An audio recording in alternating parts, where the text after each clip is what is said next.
Ok, bonjour à toutes et à tous. Je m'appelle Brian, je suis l'un des pasteurs de l'église et j'ai le privilège ce matin de regarder ce texte merveilleux. Je vais commencer avec une question. Comment est-ce que les gens changent? Je parle d'un vrai changement de vie. Un vrai changement où quelqu'un laisse tomber des aspects indésirables de la vie pour retrouver une nouvelle manière de vivre, une nouvelle manière de penser. Comment un tel changement a lieu? Je pense que c'est difficile. Il y a un secteur d'économie qui est dédié tout à cette recherche de changement. Il y a des livres, des podcasts, des psychologues, des psychiatres, des conférences, tout cela dédié au changement de vie et la transformation totale que plusieurs cherchent. Et cela nous montre, je pense, que ce n'est pas évident. Un vrai changement de vie, ce n'est pas évident. Moi, je le trouve difficile. Je ne sais pas pour vous, mais je le trouve difficile. Je trouve que je lutte contre mes tendances et les mêmes problèmes, les mêmes mauvaises habitudes. Et des fois, je ne vois pas que j'ai fait beaucoup de progrès. Et peut-être que vous avez expérimenté cette même réalité. Comment être quelqu'un de différent? Comment vivons-nous une nouvelle vie débarrassée de nos défauts? Et c'est un peu la question que notre texte aborde ce matin. Si vous êtes nouveau avec nous, nous sommes au milieu d'une série de prédications sur l'épître d'Éphésiens. On l'a intitulé « Le plan de Dieu pour une nouvelle humanité ». Et dans cette épître, le l'apôtre Paul s'adresse aux gens qui ont commencé à suivre Jésus dans une nouvelle vie. Il a expliqué le grand projet de Dieu, comme la divinité trinitaire, Dieu le Père, Dieu le Fils, Jésus, et Dieu le Saint-Esprit, tous ensemble ont travaillé pour amener un salut immérité par sa grâce, pour rassembler un peuple de plusieurs peuples qui croient en lui et qui vivent une nouvelle vie avec lui. C'est un projet tellement glorieux et tellement beau, réalisé par un Dieu si bon et si glorieux. Et maintenant, ils sont appelés à vivre différemment à la lumière de tout cela. Mais la plupart d'entre eux, en fait, d'entre les lecteurs d'origine de cette épître, ils viennent d'un arrière-plan tellement explosé, qui n'a rien à voir avec la vie auquel Dieu les a appelés. Et donc, cette nouvelle vie n'était pas naturelle pour eux. Et ils avaient la grande tentation de retourner à leur ancienne vie, leur ancienne manière de vie et leurs anciennes mauvaises habitudes. Donc, la question qui se pose à ce moment dans cette épître pour les premiers siècles et pour nous aujourd'hui, c'est cette question-là. Étant donné tout ce que Dieu a fait pour nous dans l'Évangile, comment nous devons maintenant vivre en tant qu'une nouvelle humanité? Quelles sont les valeurs de cette nouvelle humanité?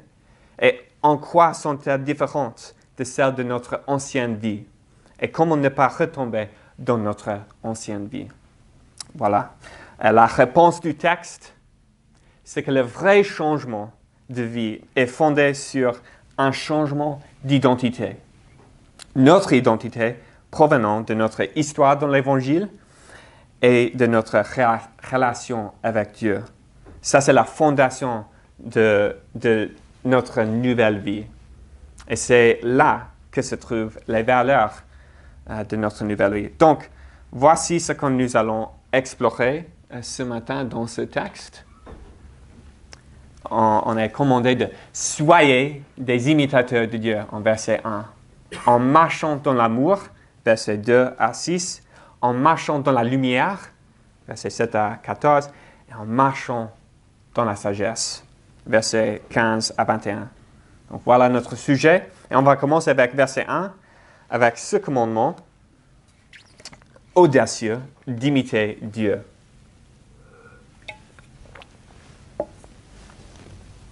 Donc, verset 1, il dit « Soyez des imitateurs de Dieu comme des enfants bien-aimés. » C'est fort ça. C'est le seul endroit dans la Bible où nous est ordonné de faire cela d'une telle manière directe.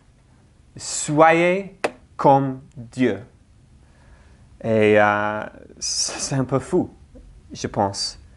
Bien sûr, il y a tellement de façons dans lesquelles que nous ne pourrons pas être comme Dieu. Dieu est sans pareil, un être transcendant, il est infini, omniscient, omniprésent, tout-puissant. Nous ne pouvons pas imiter Dieu dans ses qualités, bien sûr. Mais je pense que le contexte de ce verset nous explique comment nous devons imiter Dieu, et c'est dans son caractère. Dans les versets précédents du chapitre 4, nous lisons que toute amertume, animosité, colère, clameur, calomnie, ainsi que toute méchanceté soit ôtée du milieu de vous. Soyez bons les uns envers les autres. Compassion, faites-vous grâce réciproquement, comme Dieu vous a fait grâce en Christ.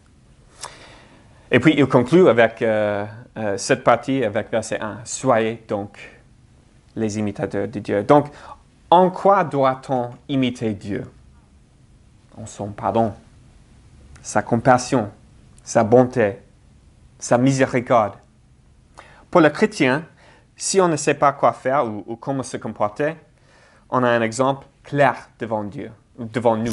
Dieu lui-même et comment il agit envers nous. Et c'est beau, mais c'est impossible.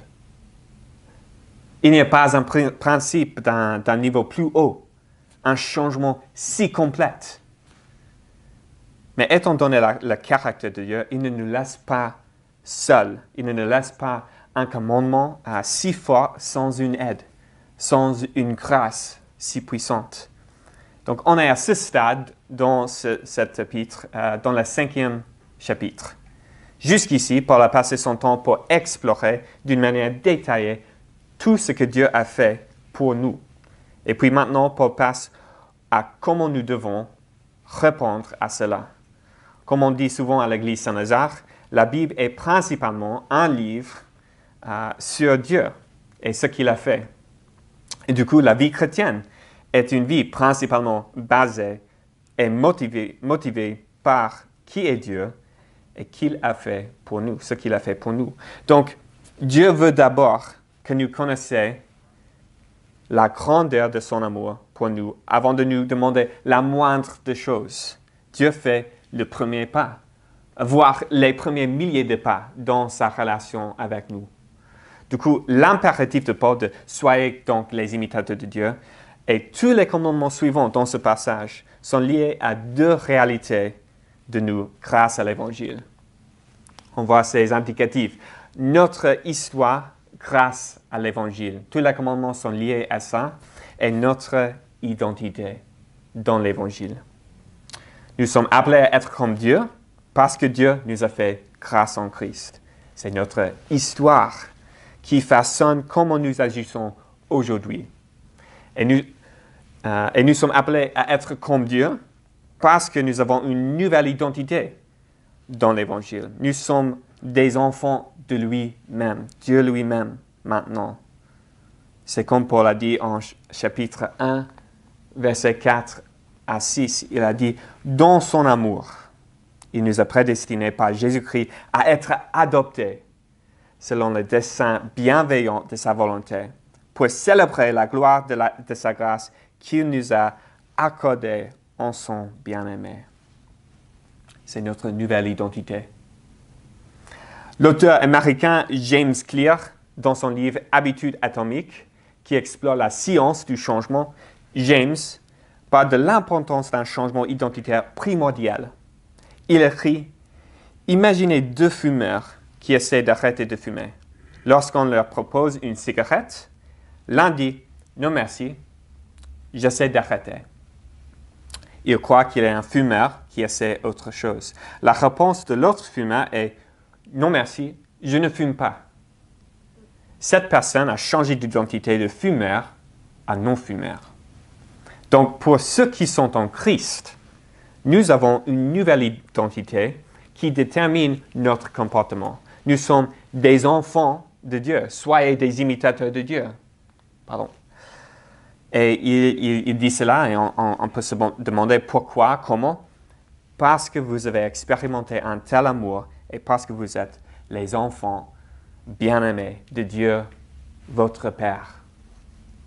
Ce motif, un commandement lié à notre histoire et notre identité, ce motif continue pour tout notre passage aujourd'hui et c'est la clé, en fait, c'est la clé d'un changement de vie, un vrai changement. Donc, pour résumer toutes les manières dont nous devons imiter Dieu, Paul nous donne 3 traits qui caractérisent Dieu, notre Père. L'amour, la lumière et la sagesse. Ils sont des valeurs claires pour nous guider et pour guider un nouveau peuple de Dieu. Donc, on va commencer avec l'amour. Nous sommes appelés à être des imitateurs de Dieu en marchant dans l'amour. On va lire versets 1 à 2.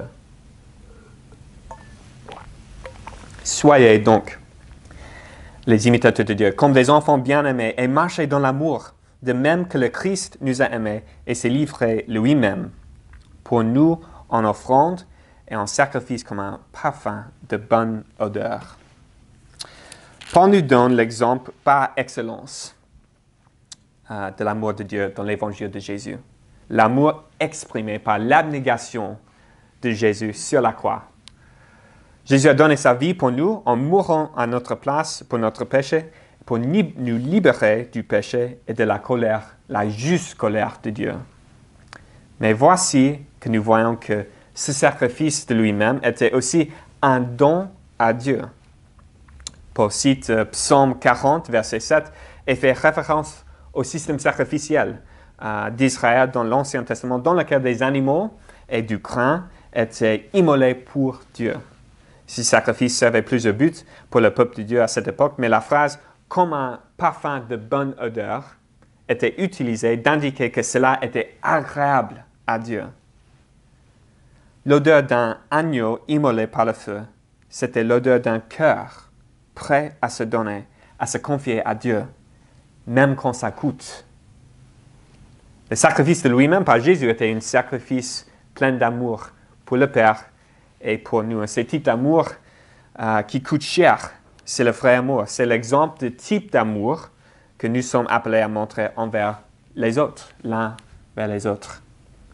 Le vrai amour s'intéresse au bien des autres, écoute, et cela plaît à Dieu. Un amour qui coûte rien. Qu'est-ce que c'est ça? Et je sais, je veux être quelqu'un qui aime bien.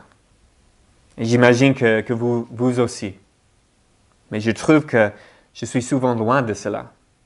Et je pense que l'amour, comme plusieurs traits de caractère, n'arrive pas en un instant. Ce n'est pas un interrupteur et clac, on est des gens pleins d'amour. L'amour est plutôt quelque chose dans lequel nous grandissons. Et dans chapitre 4, verset 16, Paul a décrit le processus de la vie chrétienne comme une croissance progressive où le peuple de Dieu s'édifie ensemble dans l'amour. Le vrai changement de vie, en fait, ça prend du temps. Et les changements permanents qui durent plus qu'un moment ou une saison sont souvent des changements progressifs. Donc, la métaphore que Paul utilise dans son commandement d'imiter Dieu est la métaphore de marcher. Regardez verset 2. Si c'est là, oui, voilà. Verset 2, il dit « marchez dans l'amour ». C'est pareil dans verset 8 où il dit « marchez comme des enfants de lumière ». Et verset 15, le mot traduit par « conduite » est le même mot en grec, la langue d'origine, que le mot qui est traduit par « marcher » dans le verset 2 et le verset 8. Donc, Paul dit « veillez donc avec soin sur votre marche ». La vie chrétienne n'est pas un sprint, mais un voyage qui prend du temps. Marcher décrit un type de vie, une façon de vivre. Dieu n'attend pas que nous soyons complètement différent demain, mais que jour après jour, nous vivons différemment en gardant nos yeux fixés sur toi et fixés sur le but. Est-ce que cela vous encourage ce matin?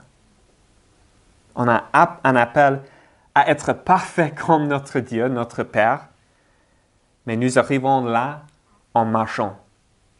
Vous êtes en train de devenir comme votre Père céleste. Lorsque les bébés apprennent à marcher physiquement, ils regardent leurs parents. Et souvent, les enfants, quand ils sont plus grands, marchent de la même façon qu'eux. Ils ont la même démarche et ils se tiennent de façon similaire. Et nous apprenons à marcher comme notre Père en le regardant. Et nous avons les mêmes gènes spirituellement. Nous avons le même esprit que notre Dieu, notre Père. Et voilà, c'est une métaphore tellement riche. L'idée de marcher, c'est la manière de vivre en tant que chrétien. On marche en suivant notre Père. Imiter Dieu en marchant dans l'amour. Mais tout ce qui s'appelle amour n'est pas le vrai amour de Dieu. Il y a plusieurs faux chemins dans les prochains versets. Paul cite l'immoralité sexuelle dans les prochains versets comme un faux amour. Donc je vais lire ces versets. Verset 3. Que l'inconduite, toute forme d'impurité ou la cupidité ne soit pas même mentionnée parmi vous, comme il convient à des saints. Pas de grossièreté, pas de propos insensés, pas de bouffonnerie, cela est malséant, mais plutôt des actions de grâce. Car, sachez-le bien, aucun débauché impur ou cupide, c'est-à-dire idolâtre, n'a d'héritage dans le royaume du Christ et de Dieu. Que personne ne vous séduise par des vains discours, car c'est pour cela que la colère de Dieu vient sur les fils de la rébellion. C'est fort ça. Comme j'ai dit, les auditeurs de Paul viennent d'un arrière-plan païen qui était marqué par plusieurs sortes d'expressions de la sexualité qui ne conviennent pas au dessein ou des lois de Dieu. Dieu, depuis le commencement, a créé le mariage entre un homme et une femme. Ils sont engagés totalement l'un avec l'autre pour toujours, prêts à sacrifier leur propre désir pour le bien de l'autre. Ils étaient un seul chair ensemble. Et c'était dans cette relation exclusive, sécurisée et intime où ils pouvaient se réjouir dans le sexe sans honte. Tous les deux s'épanouissaient. C'est une image de comment les époux se donnent complètement. Nous allons voir dans la semaine prochaine comment le mariage est même une image d'amour exclusif et intime de Dieu pour son peuple. Et nous venons de voir que l'amour de Christ était un amour d'engagement complet, jusqu'à la mort. Mais tout ce que Dieu déclare inconduite et impureté sont opposés à la mort dans ce passage. Ces activités et désirs ne s'accordent pas avec l'amour. Et pourquoi? Le mot inconduite dans la Bible décrit tout ce qui est en dehors des desseins primordial de Dieu pour le mariage et le sexe, c'est-à-dire des relations sexuelles hors du mariage, de la polygamie, de la prostitution, de l'homosexualité, de la pornographie. Et Paul utilise les termes inconduite et cupidité pour décrire ces activités. Et je pense que c'est parce que d'abord, l'immoralité sexuelle est une perversion du bon dessein de Dieu pour les relations sexuelles dans le mariage. Cela explique le mot impureté. Mais pourquoi la cupidité? Le vrai amour de Dieu est un amour pur, de l'abnégation dans une relation d'engagement total, permanent. Et Dieu nous a donné sa vie. Il nous a adoptés. Il a mis de côté ses désirs pour nous sauver. Mais l'inconduite est marquée par un amour égocentrique, où les gens sont menés par leurs désirs sexuels et ils ne sont pas satisfaits par les desseins de Dieu. Ce n'est pas un vrai amour, mais un faux amour de désir, de luxure. La luxure n'a pas principalement le bien de l'autre à cœur, mais le désir insatiable.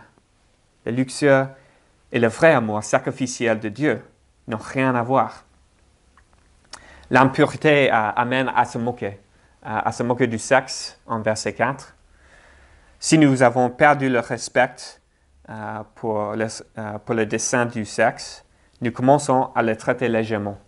En plus, nous sommes tentés de nous moquer des autres en utilisant le sexe comme un outil de dénigrement. L'acte intime pour une relation sécurisée où nous pouvons nous exprimer sans honte devient honteux quand il sort du cadre du mariage. Et ce n'est pas le chemin d'amour. La solution pour combattre l'inconduite et la cupidité, c'est des actions de grâce, de la gratitude. Parce que la gratitude est satisfaite par le dessein de Dieu pour le sexe, et ceux qui sont satisfaits en Dieu, par Dieu, ne sont pas dirigés par des désirs égocentriques. La gratitude, en fait, nous libère de marcher dans le vrai amour. Mais à cette époque-là, et même aujourd'hui, nous sommes encouragés à devenir fous amoureux, à chercher un coup de foudre. Le message du monde est que tout amour est égal, que l'amour est l'amour, point. Et il y a même des personnes qui veulent nous convaincre que Dieu approuve tout type de relation sexuelle. Il nous dit, il a créé le sexe, il veut que nous profitions de ce qu'il a créé. Qui sommes-nous de questionner les émotions et les désirs que Dieu nous a donnés? C'est l'argument qu'il la pose. En réponse de cela, Paul dit en verset 5, attention. Attention, faites attention. Les personnes qui marchent dans l'inconduite montrent qu'ils sont des idolâtres. C'est-à-dire, ils n'adorent pas Dieu, mais le faux Dieu de leur désir sexuel. Ils aiment ça plus que Dieu et ne sont pas des enfants de Dieu, mais des enfants de la rébellion. Ne soyez pas séduits par des mensonges qui ne mènent pas au royaume de Dieu, mais qui méritent la juste colère d'un Dieu 3 fois saint. Mes amis, quand les tentations de l'inconduite vous arrivent, quelle est votre réponse? Qu'est-ce que vous faites? Est-ce que vous essayez d'arrêter ou est-ce que vous fumez pas? Je vous encourage à penser à votre identité, à votre histoire et que vous soyez remplis de gratitude pour tout ce que Dieu a fait. Donc, on est appelé à imiter Dieu dans l'amour, plein des actions de grâce. Le deuxième trait de caractère qui doit marquer le chrétien est la lumière. Nous sommes appelés à imiter Dieu en marchant dans la lumière comme des enfants de lumière. Verset 7, on lit « N'ayez donc aucune part avec eux. Autrefois, en effet, vous étiez ténèbres, mais maintenant, vous êtes lumière dans le Seigneur. Marchez comme des enfants de lumière, car le fruit de la lumière consiste en toutes sortes de bonté, de justice et de vérité.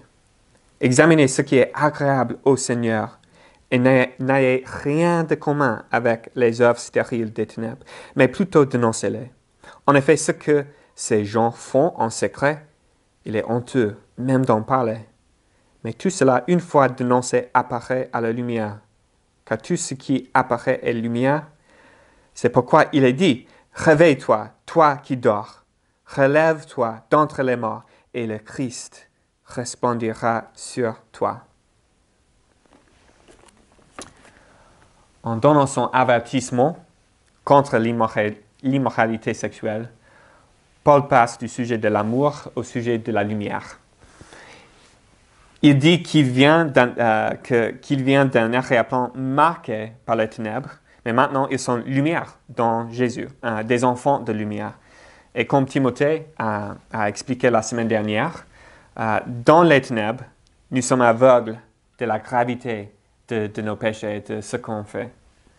Mais quand nous devenons chrétiens, ça se passe par l'illumination. En fait, la révélation et la confession de nos péchés qui étaient caché dans les ténèbres. C'est la seule manière d'être pardonné, d'être visible et de confesser nos péchés. Donc le fruit de la lumière est donc les choses pour lesquelles personne n'a raison pour avoir honte. Verset 9. Le fruit de la lumière consiste en toutes sortes de bonté, de justice et de vérité. Si nos œuvres sont de ce genre-là, il n'y a aucune raison de se cacher. Nos œuvres nourrissent tout le monde. Mais opposé aux fruits de la lumière sont les œuvres stériles des ténèbres. Ce qu'on fait dans le secret, de peur que les autres nous découvrent, n'apporte pas le fruit qu'on désire. Les autres dans l'Église et dans le monde, ils ne bénéficient pas de ces actions. À cela, Paul donne un deuxième avertissement en instruisant d'examiner ce qui est agréable au Seigneur, de n'avoir rien de commun avec les œuvres stériles des ténèbres, mais plutôt dénoncer-les. Il y a plein de gens qui se présentent comme des lumières, des gens éclairés qui déclarent qu'ils vont nous raccompagner à la sortie d'un âge ancien, un âge de ténèbres, vers un avenir d'une vraie liberté. Ils proposent qu'on doit laisser tomber nos inhibitions, que la honte est due aux règles anciennes de la culture, de la religion. Ils nous proposent une fausse illumination, où nous poursuivons et nous célébrons toutes sortes d'immoralités sexuelles pour ne pas être ignorants mais sages selon eux. Mais la vraie illumination selon la Bible, c'est la réalité de l'Évangile par laquelle nous étions éclairés par la lumière du Christ. Et cela, c'est ce qui est agréable au Seigneur. Paul nous déclare que nous devons faire attention à cela et vivre d'une manière, en tant que lumière, en fait, qui rend évident la fausseté de ce mensonge. C'est comment la lumière fonctionne en réalité. Quand la lumière s'approche des ténèbres, nous voyons la réalité de ce qui se cache dans les ténèbres. Et des vies pleines du vrai amour et qui est pleine d'œuvres de la lumière révèlent les mensonges des œuvres stériles et honteux. La lumière et les ténèbres ne se mélangent pas. Pour voir que des vies de la lumière, en fait, peuvent même attirer les gens vers la lumière. Verset 14, il cite ce qui était probablement un hymne de l'Église primitive qui exprime comment nous sommes venus à Christ initialement. Ce qui dormait, c'est-à-dire ce qui était mort dans les ténèbres, était révélé par le Christ. Nous étions ressuscités d'entre les morts et maintenant nous marchons dans la lumière, totalement libérés. Et quelquefois, la lumière de Jésus a un effet où l'objet qu'elle touche devient lui-même de la lumière. C'est notre histoire en fait. Pour ceux qui croient en Jésus, c'est une histoire que nous avons expérimentée. On est devenu lumière en Christ. Et c'est une histoire que nos amis peuvent expérimenter aussi. Une bonne question à se poser quand une question éthique se présente à nous, c'est: est-ce que c'est quelque chose que je veux cacher des autres? Est-ce que c'est un sujet dont je ne veux pas discuter à haute voix avec tout le monde? Si oui, peut-être que c'est quelque chose qui ne convient pas à des saints, quelque chose de ténèbres qu'on doit éviter. Imiter Dieu en marchant dans la lumière, et on arrive à la dernière trait de caractère de Dieu, la sagesse. On est appelé à marcher dans la sagesse. Verset 15. On lit. Voilà. On lit. Veillez donc avec soin sur votre conduite, non comme des fous, mais comme des sages. Rachetez le temps, car les jours sont mauvais. C'est pourquoi ne soyez pas sans intelligence, mais comprenez quelle est la volonté du Seigneur. Ne vous enivrez pas de vin, c'est de la débauche, mais soyez remplis de l'esprit. Entretenez-vous par des psaumes, des hymnes et des cantiques spirituels. Chantez et célébrez le Seigneur de tout votre cœur. Rendez toujours grâce pour tout à Dieu, le Père. Au nom de notre Seigneur Jésus-Christ, soumettez-vous les uns aux autres dans la crainte de Christ. Donc, Paul présente une vraie sagesse et une fausse sagesse.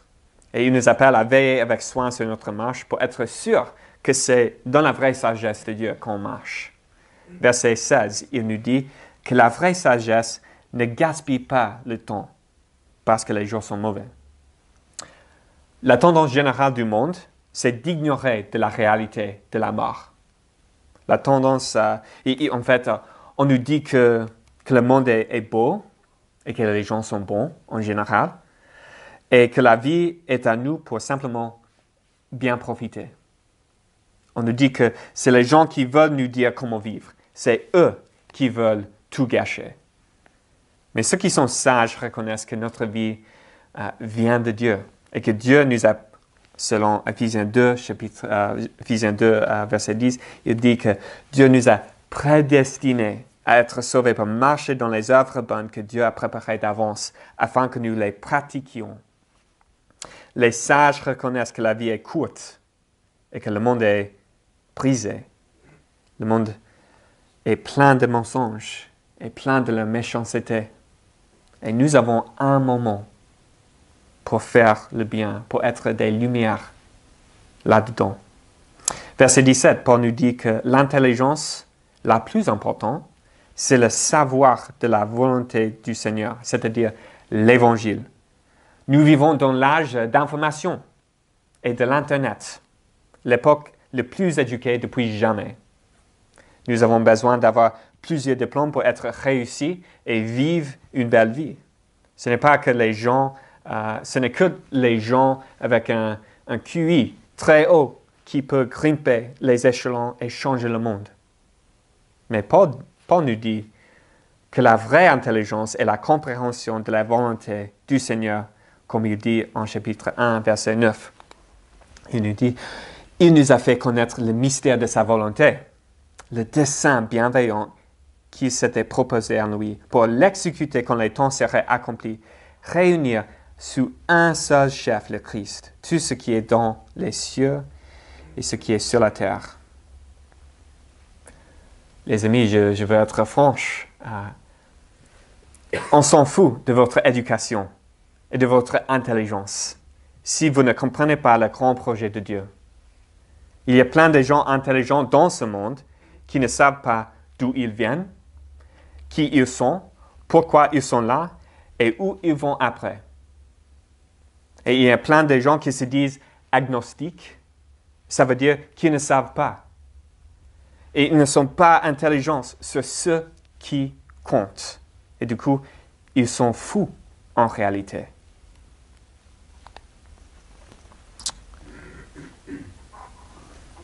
Et puis en verset 18, Paul fait une dernière comparaison entre la sagesse et la folie, en disant que ceux qui s'enivrent sont fous. Souvent, nous utilisons l'alcool pour échapper aux réalités difficiles de la vie. Ceux qui connaissent les épreuves boivent pour oublier. Dans un monde si brisé, il faut un peu d'alcool pour rigoler. Et si nous voulons profiter des sentiments amoureux, il faut boire. L'alcool n'est pas une mauvaise chose en soi, mais la dépendance à cela, l'usage de cela pour oublier notre réalité et trouver le bonheur, ça c'est mal. Au lieu d'être rempli d'alcool, Paul nous appelle à être rempli de l'Esprit de Dieu. Celui qui nous rend sages en Dieu. Et puis Paul donne 5 actions qui montrent que nous sommes remplis de l'Esprit. Verset 19, il dit que nous parlons aux autres par des psaumes, des hymnes et des cantiques spirituels, c'est-à-dire des chants qui sont remplis de la parole de Dieu. Comme on a vu dans le chapitre 4, l'Église s'édifie en parlant la vérité dans l'amour, comme l'un avec l'autre. Et puis nous chantons et nous célébrons le Seigneur de tout notre cœur. C'est le 2e et 3e verbe. Chantons, célébrons. La louange du Seigneur est l'un des plus importants moyens que l'Esprit utilise dans notre vie pour former notre cœur et nous faire grandir dans le Seigneur. Ceux qui sont vraiment conscients de ce que Jésus a fait pour nous de l'Évangile, ils ne peuvent s'empêcher de chanter. Les sages sont pleins de la musique du Seigneur. Au lieu d'images sombres de quelqu'un sage, nous sommes présentés avec une image de la joie. Les sages sont heureux en lui, les gens les plus heureux. Verset 20, nous voyons le quatrième verbe qui décrit être rempli d'esprit. Rendre grâce à Dieu notre Père. Quand nous agissons avec gratitude, c'est un signe de sagesse. Et c'est frappant contre notre culture en France où nous nous plaignons constamment.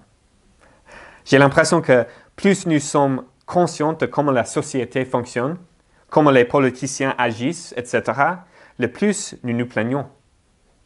Nous pensons que c'est seulement ceux qui ne prêtent pas attention qui sont en fait des moutons. Ils sont ceux qui sont reconnaissants et heureux. Mais ça n'est pas ce que la Bible nous dit de la sagesse.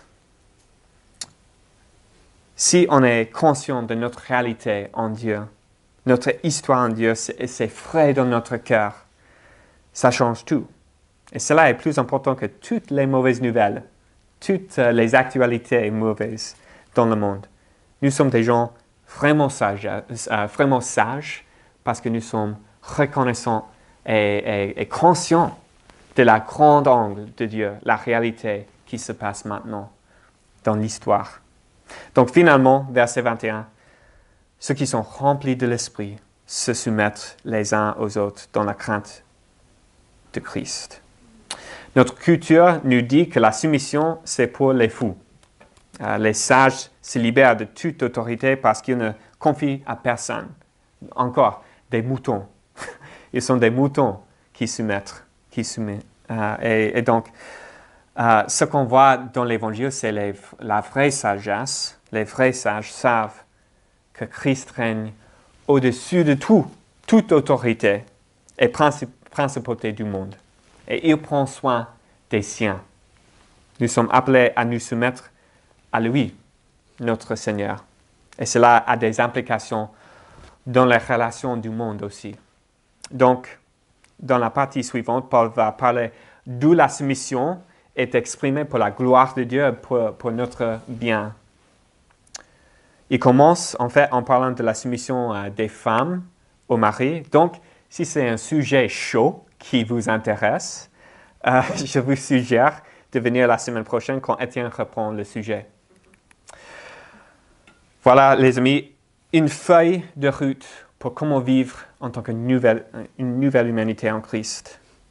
Le vrai changement dure quand le changement est fondé sur une identité et une histoire personnelle que nous avons expérimentée avec notre Dieu. Et cela nous conduit dans notre quotidien, notre marche. Et l'Évangile nous permet de marcher petit à petit, jour après jour, dans le chemin du Seigneur pour être en fait de plus en plus comme notre Père, notre Dieu. Et on nous donne 3 principes pour nous guider dans nos décisions et dans notre discernement. C'est l'amour et la lumière et la sagesse. À quoi ressemblerait votre vie si chaque jour vous vous réveillez et vous disiez « Je suis un enfant de Dieu. Je suis un enfant de Dieu qui a expérimenté la grâce de Dieu dans l'Évangile. Et aujourd'hui, je marcherai dans l'amour. Je marcherai dans la lumière et je marcherai dans la sagesse. C'est ça qui caractérise ma vie parce que c'est ça qui caractérise la vie de mon Père. » Quel impact aurait l'Église Saint-Lazare si nous étions une communauté marquée par ces qualités?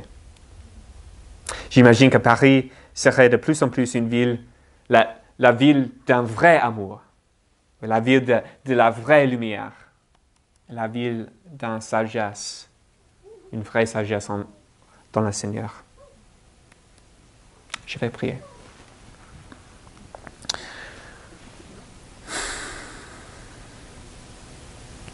Merci Seigneur pour tout ce que tu as fait pour nous.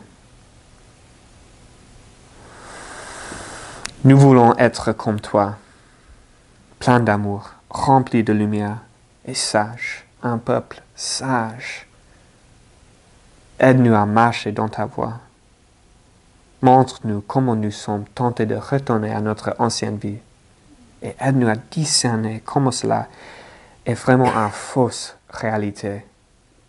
Encourage-nous de continuer à grandir et de ne pas être contente de nous, mais de continuer dans le chemin de Jésus jusqu'à la fin, quand nous sommes complets en toi, notre Père. Amen.